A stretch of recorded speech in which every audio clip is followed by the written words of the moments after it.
So we evaluated from the beginning. We attached the surveys to the end of the Attend Anywhere platform, and it was one to the patient and one to the professional, and it pops up, and it was just a few questions to begin with. We've had about 35,000 responses so far. We've also been doing interviews and virtual focus groups. We were very anxious that we captured not just quantitative counting data, but the qualitative piece.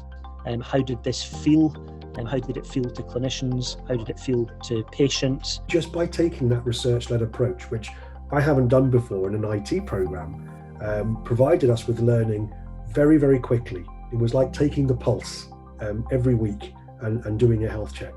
And we are quite fortunate to have this data and the evidence we've generated to go back to policymakers, to go back to government, to go back to clinicians saying, listen, this has been proven.